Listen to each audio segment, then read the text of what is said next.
वाला मेंढक था। एक समुद्र में रहने वाला मेंढक था। समुद्र में रहने वाला मेंढक यात्रा के लिए निकला। समझ गए? आप भी जाते हो ना? वो भी यात्रा के लिए निकला। इत्तेफाक से कुएं में चला गया। अब कुएं वाले मेंढक के में जब नया मेंढक आया तो जब भी कोई नया आता है तो पूछते, भाई साहब कहाँ से आए हो? तो उसने भी पूछा, भाई साहब कहाँ से आए हो? बोले मैं समुद्र से आया हूँ। बोले वो समुद्र कितना बड़ा है? बोले बहुत बड़ा है। बोले कितना बड़ा है?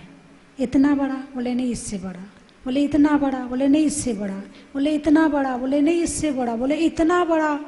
बोले नहीं इससे बड़ा। बोले हो ही नहीं सकता, मेरे कुएं से बड़ा समुद्र हो ही नहीं सकता। अब वो कैसे बताए कि समुद्र कितना बड़ा है? बात समझ में आई कि नहीं आई? वो कैसे बताए कि समुद्र कितना बड़ा है? उसके लिए तो समुद्र में ही जाना पड़ेगा, तभी पता चलेगा। इसी तरह सिद्ध भगवान कैसे सुखी हैं आपको कैसे बताएं? क्योंकि आप तो केवल खाने में, पीने में, पहनने में, ओढ़ने में, गाड़ी में, मोटर में, सोना में, चांदी में, बच्चों में, बहू में, बेटा में, इसमें सुख मानते हो। इसके अलावा भी सुख हो सकता है, वो आपकी कल्पना से बाहर है। और उसकी कल्पना करनी है तो स्वाध्याय करना पड़ेगा। उसकी कल्पना करनी है कि इसके इन सब के बिना सुख मिल सकता है, शरीर के बिना भी सुख मिल सकता है, घर परिवार के बिना सुख मिल सकता है, बच्चों के बिना सुख मिल सकता है, सोने चांदी के बिना सुख मिल सकता है। यदि इसके बिना की कल्पना करनी है तो सबसे पहले स्वाध्याय करना पड़ेगा, फिर ध्यान करना पड़ेगा। और जब आंख बंद करके बैठोगे फिर आपको पता चलेगा कि जब मुझे सामान्य सा ध्यान करने में इतना सुख मिल रहा है तो हमारे सिद्ध भगवान को कितना सुख मिलता होगा। और इस सुख के लिए पैसों की ज़रूरत नहीं है। कि ध्यान करना है तो गाड़ी की ज़रूरत है क्या? ध्यान करने के लिए सोने चांदी की ज़रूरत है। जब तक सोने का हार नहीं पहनेंगे तब तक ध्यान नहीं लगेगा, ऐसा है क्या? नहीं है। क्या ऐसा है कि जब तक अच्छा अच्छा खाना नहीं खाएंगे तो ध्यान नहीं लगेगा? ऐसा भी नहीं है। तो जब तक अच्छे अच्छे कपड़े नहीं पहनेंगे तब तक ध्यान नहीं लगेगा? ऐसा भी नहीं है। तो ध्यान करने के लिए क्या चाहिए? मन, वचन, काय की एकाग्रता और ज्ञान। लो, ध्यान हो गया, मिल गया सुख। कहाँ है ये सुख? बाहर नहीं है, तुम्हारे पास ही है। कहाँ है? तुम्हारे पास ही है। जो मंदिर जी में भगवान बैठे हैं, इन्होंने सुख कहाँ खोजा था? बाहर या अंदर? अंदर। अच्छा, जब भगवान का जन्म हुआ था तो रत्न बरसे थे ना? अरे हाँ तो बोलिए। पंचकल्याणक तो देखा होगा, सुना होगा, है ना? रत्न बरसे थे ना? अच्छा, तो जन्म कहाँ हुआ था? झोपड़ी में या महलों में? महलों में। जन्म कल्याणक मनाने कौन आया था? स्वर्ग का सौधर्मेंद्र अपनी सेना को लेके आया था, है ना? अच्छा, तो तीर्थंकर के माता पिता अपने तीर्थंकर बेटे को चाहते थे कि नहीं चाहते थे? चाहते थे। कभी डांटते भी होंगे? नहीं डांटते थे। वो इतने ज्ञानी थे कि वो ही उनको ज्ञान सिखा देते थे। डांटने की बात तो दूर की है। तो महलों में जन्म लिया, स्वर्ग से वो भोजन आया, स्वर्ग से वस्त्र आए, सबकी आंखों के तारा थे, सबके दुलारे थे, सबका प्यार मिलता था। उन्हें तो कमाई भी नहीं करनी पड़ती थी कि दुकान जाना पड़े कि फैक्ट्री चलाना पड़े। वो तो अपने बाग बगीचे में घूमते, मित्रों के साथ रहते, खेलते और बढ़िया राज्य भी चलाते और आराम से रहे। उसके बाद भी उन्होंने सब कुछ छोड़ दिया। क्यों? ऐसा क्या उनके मन में आया? आपसे बढ़िया कपड़े थे। आप तो जो कपड़े पहनते ना, उसमें जो कढ़ाई होती है वो सामान्य धागों की होती है, और जो भगवान के कपड़े होते थे ना, उनमें जो कढ़ाई होती थी वो सोने की पतले पतले झीमे झीमे तार की होती थी। ऐसे कपड़े पहनते थे। फिर भी उन्होंने छोड़ दिया। तो ऐसा क्या कारण था कि उन्हें उन चीज़ों में सुख नहीं मिला? उसके अलावा भी उन्होंने सुख देखा कि सुख इसमें नहीं, सुख कहीं और है। कहाँ है? सुख इससे अलग है। ये जो सुख है ये पराधीन है। ये जो सुख है ये नष्ट होने वाला है।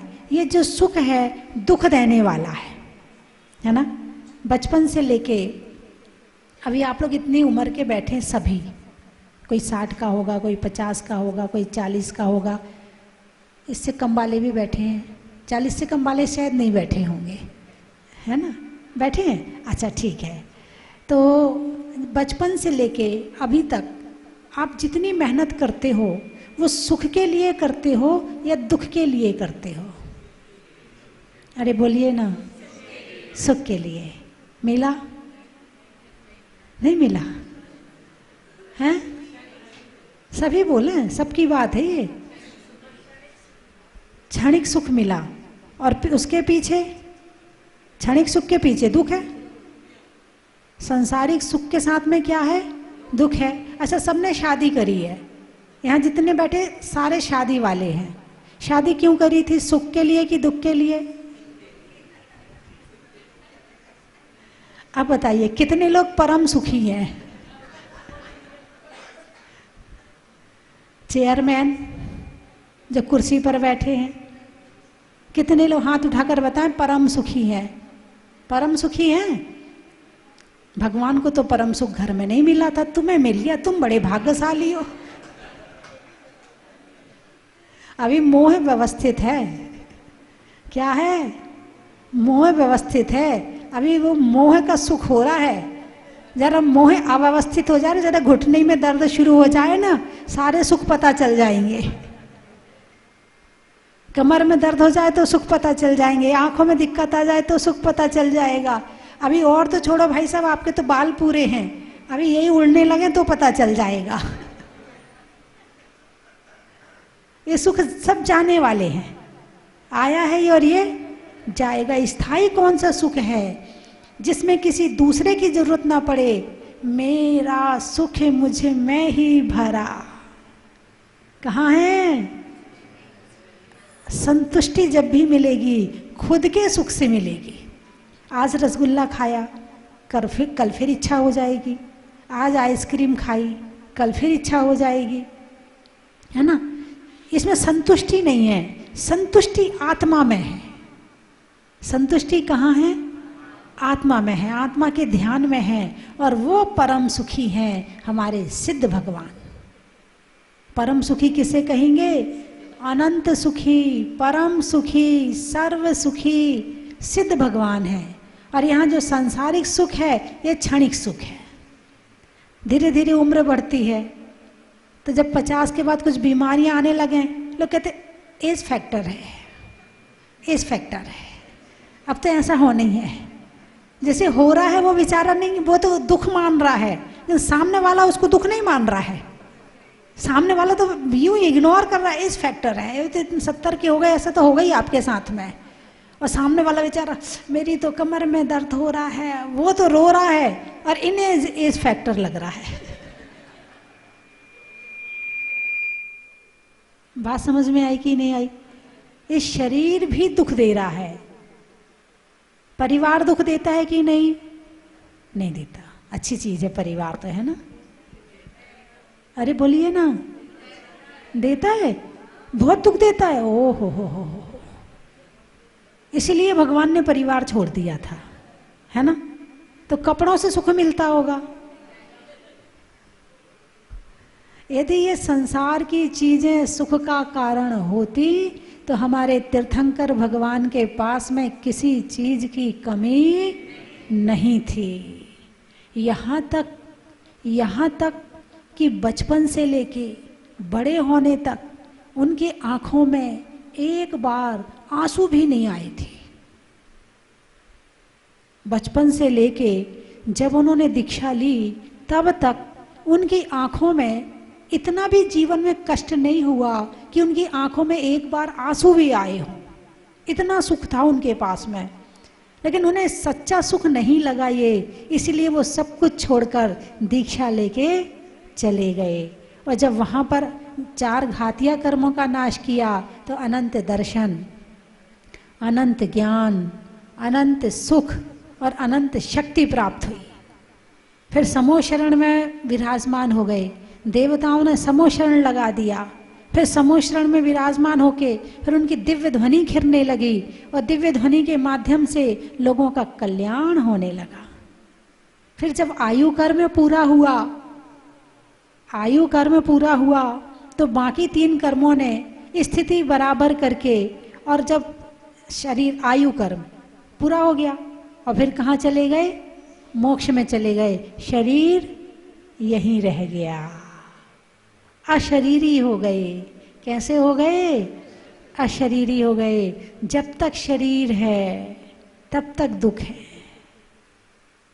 जब तक शरीर है तब तक कष्ट है, जब तक मोह है, शरीर भी हो और मोह ना हो तो कष्ट नहीं है।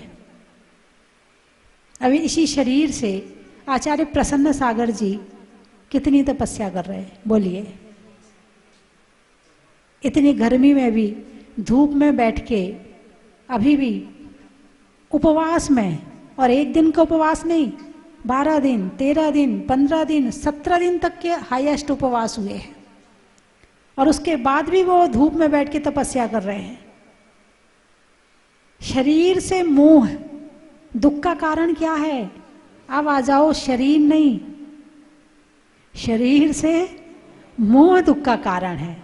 और शरीर से नहीं, जहां जहां मोह है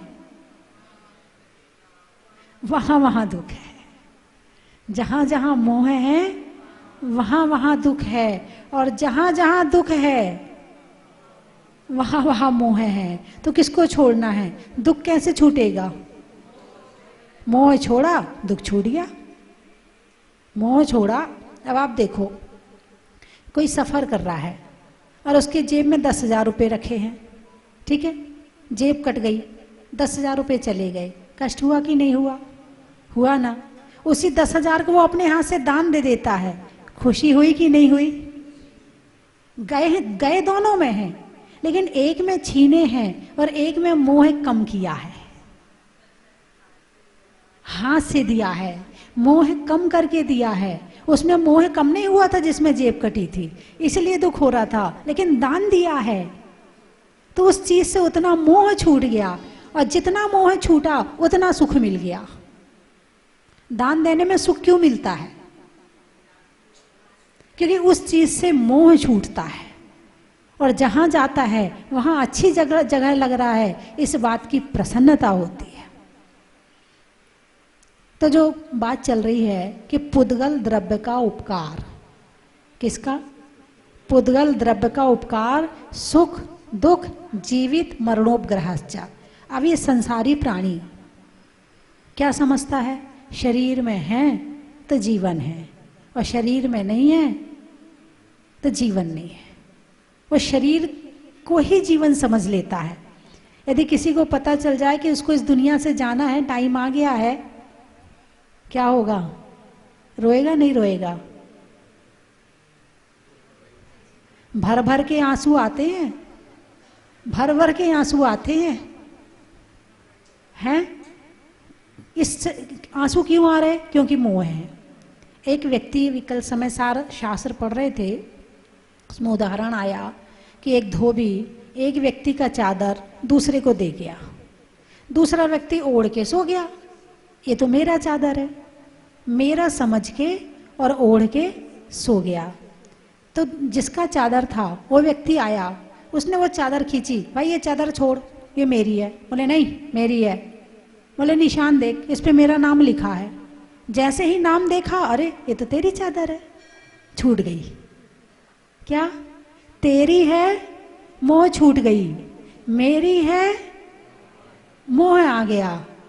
जैसे ही तेरी पता चली, छोड़ दी।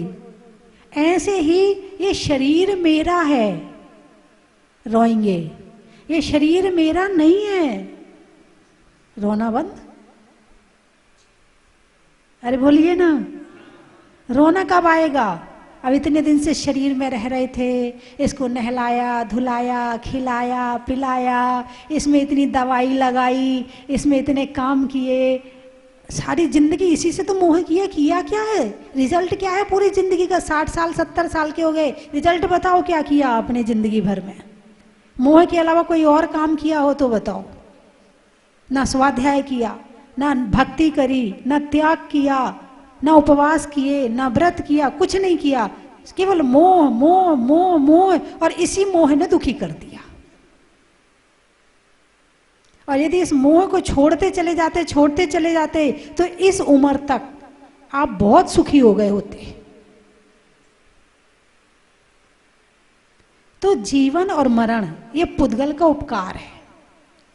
आप मोह में समझते ये शरीर मेरा है, मैं जीवित हूं। क्या कहते हैं? मैं जीवित हूं।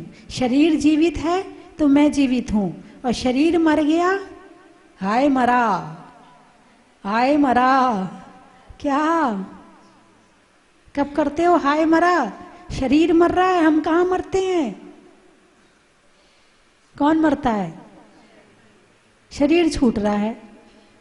मान लो कोई पुराना घर छोड़ के और नए घर में जाए तो कैसा लगता है? अच्छा लगता ना। जब ये शरीर पुराना हो जाए और इसको नया घर मिल रहा हो तो कौन होगा जो ये कहेगा कि नहीं मुझे नया घर नहीं चाहिए? हो गए। पुराना घर छोड़ने में बहुत दिक्कत होती है। अब इतने दिन रहे हैं ना, कितना भी टूटा फूटा हो याद आती है, कई दिन तक याद आती है। अरे वो मेरा पुराना घर, वहां तो मुझे नींद आती थी, यहाँ तो नींद भी नहीं आ रही। इतना मोह टूटे फूटे घर से हो जाता है। फिर तो शरीर में रहे हो, इतना नजदीक का पड़ोसी है ये, और इसके साथ में इतना रहने के बाद में इतना मोह कर लिया। यदि सबसे पहले मोह कम करना है तो खुद के शरीर से मोह कम करो। चिंता करनी है। उत्तमा स्वात्म चिंता चा, देह चिंता च मध्यमा, अधमा काम चिंता चा, पर चिंता धमा धमा। उत्तमा स्वात्म चिंता चा, सबसे पहले अपनी आत्मा की चिंता करो। देह चिंता च मध्यमा, उसके बाद अपनी देह की चिंता करो। अधमा काम चिंता चा, उसके बाद अपने विषय भोगों की चिंता अधम है, अधमा काम चिंता चा। और पर चिंता धमा धमा, पर की चिंता करना अधम से अधम काम है। तो अभी तक कौन सा वाला उत्तम काम किया? नहीं। अरे गर्दन तो हिला दो। मध्यम वाला किया, वो भी करते हैं। अधम वाला किया, वो भी करते हैं। और अधम से अधम वो तो बहुत सारा करते हैं। उसी पे चल रही गाड़ी, उसी ट्रैक पे चल रही है। दुख का कारण कोई दूसरा नहीं है, मैं ही अपने स्वयं दुख का कारण हूं। अब इसे दूर कैसे करूं? उसका उपाय करो। जीवन और मरण को पहचानो। जीवन क्या है और मरण क्या है? जीवन, मैं जीव हूं, जीता था, जीता हूं और जीऊंगा। आपकी उम्र कितनी है? हाँ 65। आपकी कितनी है? 1 साल बड़े, 66। आपकी कितनी है? 60 हैं? 60 की हो? अच्छा, मतलब इतने लोग बैठे हैं कि सबकी उम्र है। अभी अब प्रश्न सुनना, मैंने क्या पूछा था? आपकी उम्र कितनी है? आप कौन है? आप कौन है? शरीर या आत्मा? आत्मा। उम्र किसकी बताई आपने? मैंने क्या पूछा था? आपकी उम्र कितनी है? आपने उत्तर दिया शरीर की उम्र का। दिमाग में कौन घुसा पड़ा है?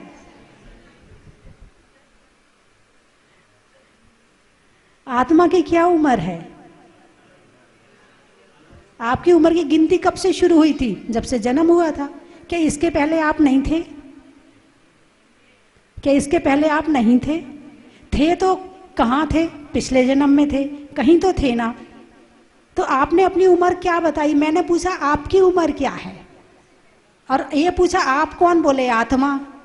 बोले आत्मा की उम्र, बोले 65 हो ही नहीं सकती, ये तो अजर अमर अविनाशी है। तो दिमाग में क्या घुसा पड़ा है, आत्मा नहीं घुसी है, क्या घुसा पड़ा है, शरीर। थोड़ा आत्मा का चिंतन करो, आत्मा का मनन करो, आत्मा का पठन करो, आत्मा के विषय में सोचो, आत्मा के विषय में जानो। जब तक आत्मा के विषय में नहीं जानोगे तब तक सुख आने वाला नहीं है। जब भी सुख आएगा आत्मा से ही आएगा, ही लगाओ, ही सच्चा सुख। ये संसार के सुख तो आज हैं और कल नहीं है। सच्चा सुख जब भी आएगा वो आत्मा से ही आएगा। तो मेरी बात आपकी समझ में आ गई? अरे बोलिए ना, जोर से बोलिए ना। हाँ नहीं बोलो, आ गई बोलो, बोलो आ गई, बोलो आ गई।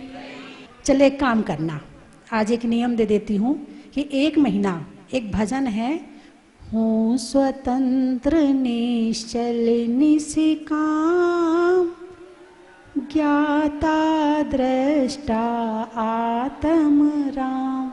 किसके लिए? मेरे लिए।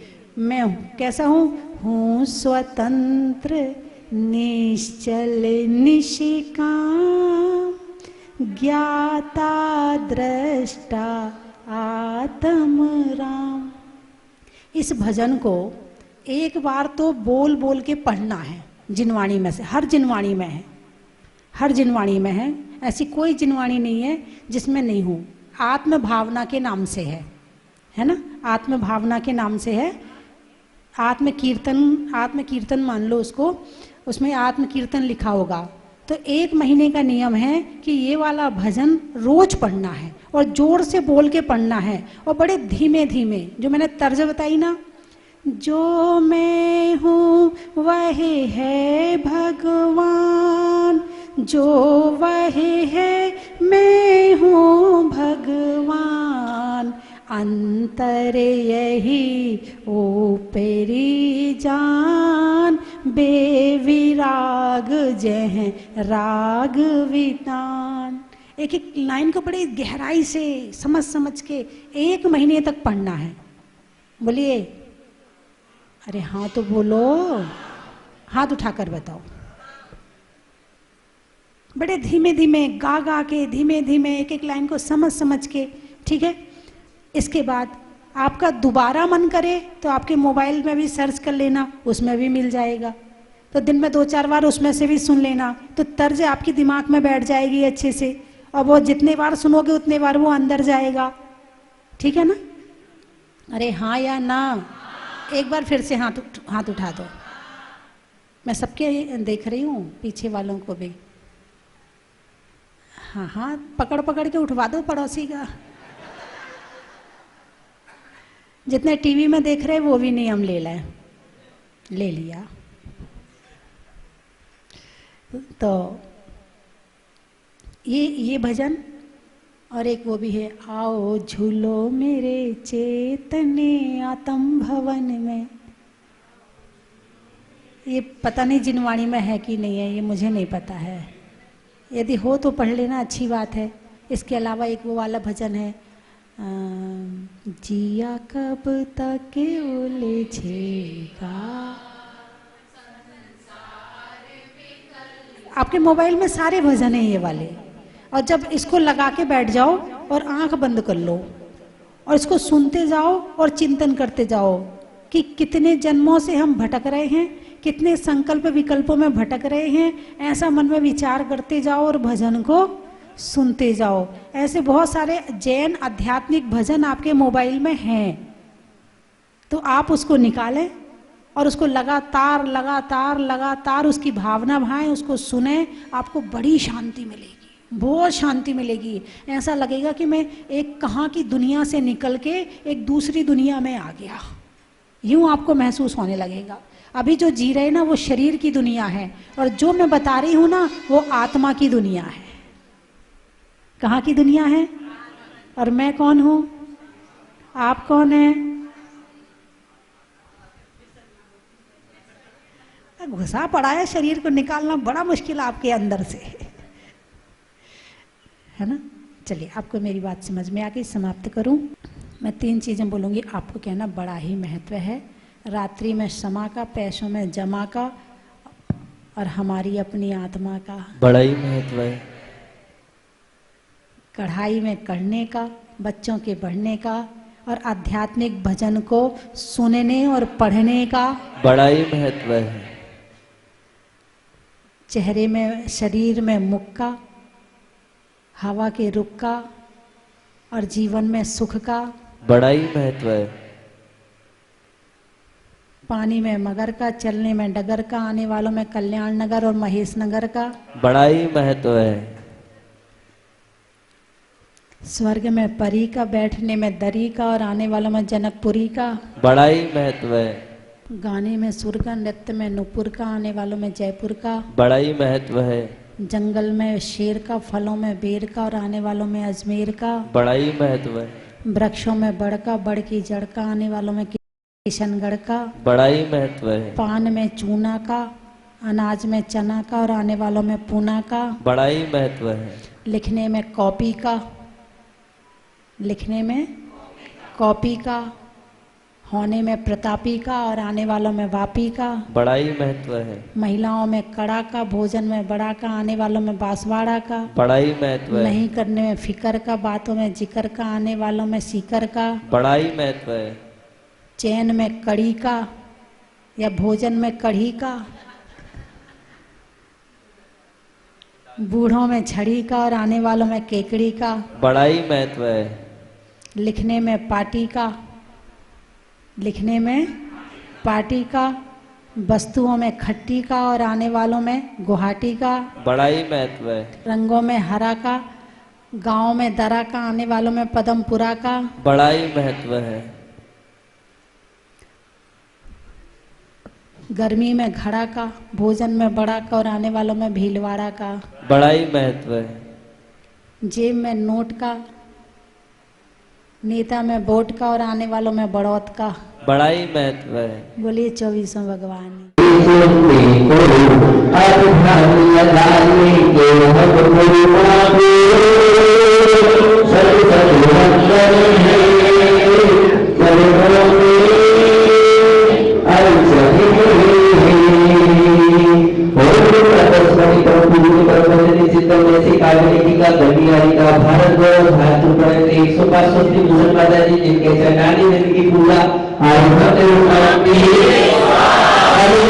मंदिर में विराजमान आरिका स्वस्ति भूषण माता जी की जय, समस्त आरिका संघ की जय, चुल्लक जी महाराज की जय। आज बड़ा ही सौभाग्य का विषय है कि जहाजपुर में श्री मुनीश्वरनाथ भगवान जो भूगर्भ से प्राप्त प्रतिमा है, उनको दर्शन लाभ करने का सौभाग्य हमें प्राप्त हुआ। हमारे कोई पूर्व कर्मों का उदय है, इसी वजह से आज हमने मंदिर में भगवान के साक्षात दर्शन किए, वह पुण्य लाभ लिया।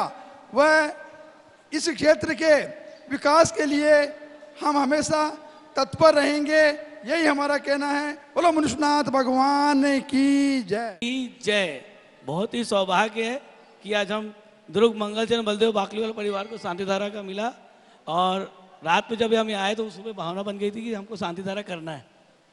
मैं पंचकल्याण के पहले आया था और उसके बाद आज आया हूँ, और मैं अपने बेटे का कोटा में एडमिशन कराने आया तो वहीं से बहाना हुई चलो एक बार जहाजपुर का दर्शन कर ले, और मेरे को बहुत ही अच्छा लगा। बहुत मतलब अंदर से मन गदगद हो गया, बोल नहीं पा रहा हूँ मैं। 1000 मुनीश्वरनाथ भगवान की जय। भगवान का अभिषेक देके मन बहुत ही प्रफुल्लित हो गया। ये हमारा सौभाग्य था कि हमें भक्ति पूजन सभी का सौभाग्य मिला। बहुत वर्षों से कामना थी कि मैं दोबारा दर्शन करूं, और आज वो सौभाग्य हमें प्राप्त हुआ। सभी दुर्ग वालों की तरफ से भगवान जी को बारंबार नमोस्तु नमोस्तु नमोस्तु। सौभाग्यशाली है जो हमको आज शांतिधारा का अवसर मिला है, दर्शन करने का अवसर मिला है। भगवान की जय। बोलिए श्री मुनीश्वरनाथ भगवान की जय। हम इस अतिशयकारी क्षेत्र पर आए। दर्शन निमित्त हमें अभिषेक भी प्राप्त हुआ। यह हमारा सौभाग्य है कि हमने अभिषेक किया यहाँ पर आके, इतनी दूर से आके हमको अभिषेक मिला। यह भगवान का अतिशय ही तो है। बोले एक श्री आदिनाथ भगवान की जय, बोल मुनीश्वरनाथ भगवान की जय। परम पूज्य आरिका स्वस्ति श्री माता जी की जय हो। परम पूज्य आरिका अरतमती माता जी की जय हो। बंधुओं, ये चमत्कारिक मूर्ति इसलिए है कि यहाँ पे चैतन्यता झलकती है। यहाँ पे जो कोई भी आता है अपनी मन की मनोकामना को पूर्ण करके जाता है। एक ऐसा स्थान पूरे हिंदुस्तान के नक्शे पर उभर करके यहाँ पे निकला है कि जिसकी कल्पना हम सबसे परे हैं, क्योंकि जो बतलाते नारी जीवन लगता मधुरस की लाली है, वो त्याग तपस्या क्या डाले कोमल फूलों की डाली है। जो कहते थे तीर्थ निर्माण में आरिका आचार्य सब सम कब होती है, और ऐसे सभी लोगों के लिए आरिका स्वस्ति भूषणमती माता जी एक चुनौती है। स्वस्ति भूषणमती माता जी एक चुनौती है। आज यहाँ पर आकर के इस ऐसे सुंदर विशाल तीर्थ के दर्शन करके परम पूज्य देवादिदेव 1008 मुनीश्वरनाथ भगवान की शांति धारा और अभिषेक करके जो मन के वो आनंद की प्राप्ति हुई है, आनंद की अनुभूति हुई है, वो शब्दों से अतीत है। क्योंकि यहाँ की कल्पनाएं देखते हैं जो किसी के बस की बात नहीं है। यहाँ के मंदिर कमेटी की व्यवस्थाएं, यहाँ के सभी जो संघ चालक है, उनका वात्सल्य अपने आप में अद्भुत है। हमें चिंता नहीं अपनी, उन्हें चिंता हमारी है। हमें चिंता नहीं अपनी, उन्हें चिंता हमारी है। हमारी जान के रक्षक मुनीश्वरनाथ भगवान कछुआ के चिन्हधारी है। ये कछुआ के चिन्हधारी है। ऐसे परम पूज्य देवादिदेव 1008 मुनीश्वरनाथ भगवान के श्री चरणों में बारंबार वंदामी। नमोस्तु नमोस्तु नमोस्तु।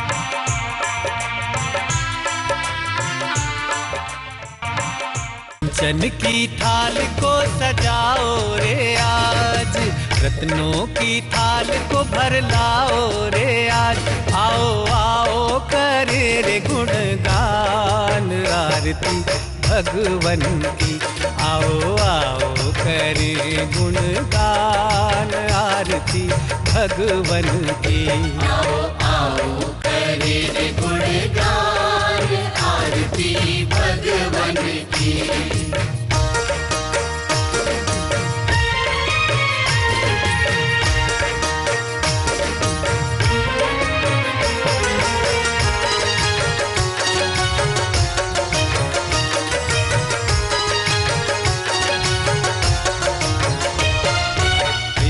सुमित्र के राज दुलारे, माँ पद्मा जी के नैनों के तारे।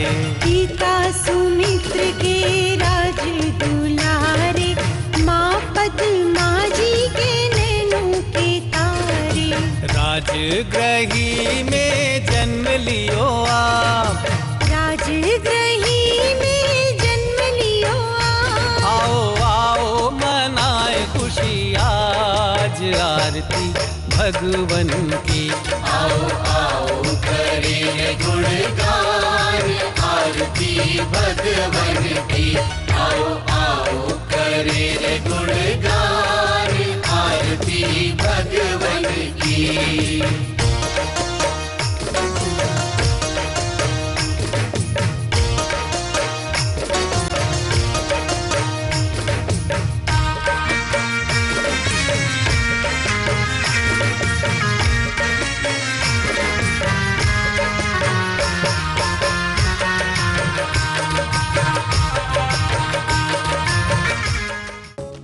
परम विदुषी लेखिका गणिनी आरिका रत्न श्री 105 स्वस्ति भूषण माता जी, जिन्होंने मात्र 20 वर्ष में 100 से भी अधिक किताबें लिखकर जैन समाज को अनूठा योगदान दिया है।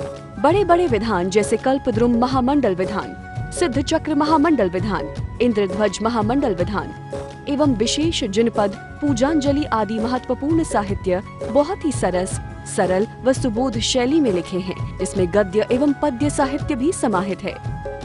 इन महान साहित्यों को पढ़कर आप भी अपने ज्ञान का विकास कर सकते हैं। साहित्य प्राप्त करने हेतु आज ही संपर्क करें। संपर्क सूत्र 7906062500 98683 45768।